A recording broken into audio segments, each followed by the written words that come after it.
Bom dia. Bom, o nosso trabalho é a respeito da molécula indiplona e nós vamos falar um pouco sobre sua finalidade terapêutica, como ela age no organismo, como ocorre sua reação de rota sintética e também a espécie química utilizada durante essa rota e também se pensamos em alguma outra etapa reacional. O nosso trabalho foi realizado com base em artigos científicos e livros da Biblioteca Virtual da São Camilo. A indiplona ela é utilizada como hipnótico sedativo para tratar a insônia.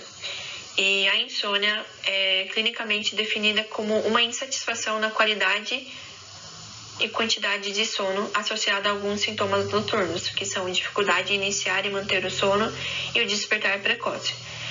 É muito importante não desprezar essa doença, pois ela pode trazer prejuízo no funcionamento diurno do indivíduo, tanto quanto suas aptidões físicas como cognitivas, como, por exemplo, sonolência, fadiga, atenção, concentração e humor alterado.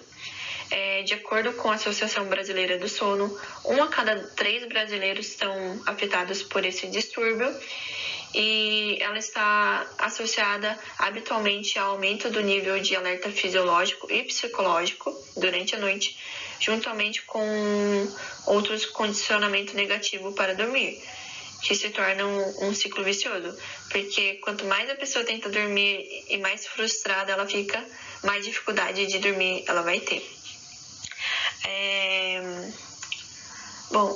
A indiplona ela atua como um agonista modulador do receptor GABA-A, que é um receptor inibitório. E estudos de polissonografia mostram que essa molécula ela promove a redução da latência do sono, assim como a diminuição dos despertares após o início do sono, também como não apresenta efeito residual diurno, porque o tempo de meia-vida dessa molécula é muito curta. Bom, a indiplona ela é rapidamente absorvida, atingindo níveis terapêuticos em torno de 30 minutos. Ela é apresentada sob a forma de liberação rápida e liberação controlada. A liberação rápida ela possui efeito com duração em média de umas 4 horas e ela é indicada para insônia, para quem tem dificuldade de iniciar o sono, ou em caso de despertares noturnos. A liberação controlada, ela tem um efeito com duração média de 7 horas e ela tem principal indicação nos casos de dificuldade da manutenção do sono. Não foram observadas nenhuma diferença na farmacocinética da droga entre indivíduos jovens e idosos, e ela se torna uma opção terapêutica mais para idosos com insônia crônica.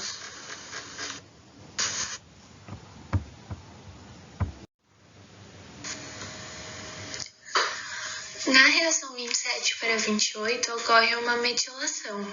Isso é a ligação ou a substituição de um grupo metila sobre outro substrato. Nesse caso, sendo uma reação de substituição. Já na reação da molécula 34, podemos observar uma acilação, que é a reação de substituição eletrofílica de hidrogênios de um anel aromático por um ou mais grupos derivados de ácidos carboxílicos.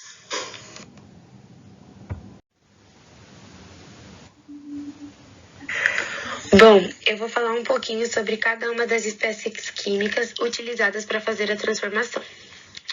Mas antes eu vou explicar por cima o que é uma reação de substituição. A reação de substituição ocorre especialmente em alcanos, hidrocarbonetos aromáticos, benzenos e seus derivados e com haletos orgânicos.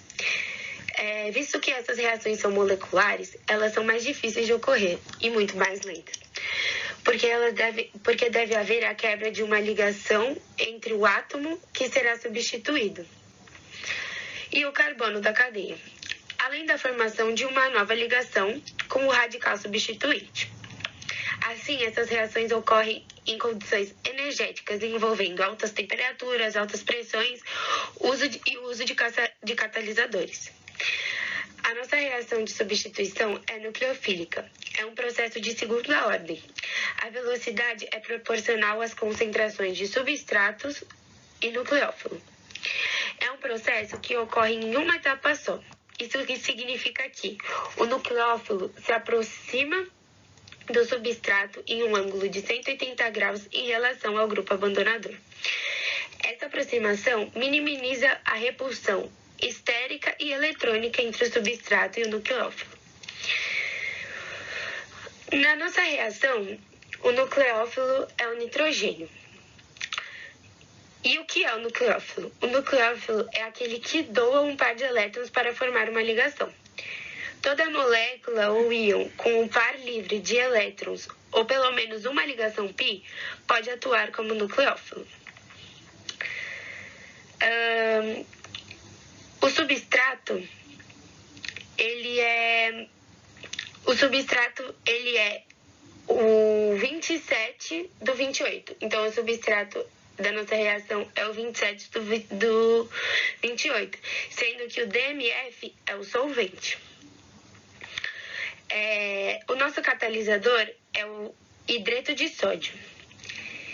Isso quer dizer que o catalisador é uma substância capaz de acelerar a velocidade em que se processam determinadas reações químicas, sem sofrer alterações, ou seja, não é consumido, mas regenera-se completamente no final. E explicando um pouquinho sobre o que é o substrato, é um composto químico que sofre uma reação catalisada por uma ou mais enzimas.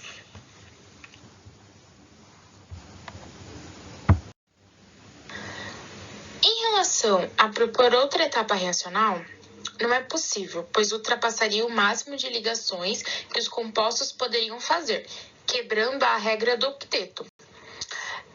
A regra do octeto ela estabelece que os átomos eles devem possuir 8 elétrons na camada de valência, para que eles adquiram estabilidade química. A regra do octeto ela diz que em uma ligação química, um átomo ele tende a ficar com 8 elétrons em sua camada de valência no estado fundamental, semelhante a um gás nobre.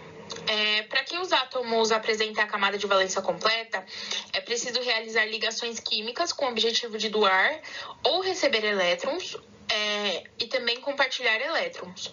Os átomos eles tendem a compartilhar elétrons até adquirir uma configuração estável, ou seja, uma camada de valência completa.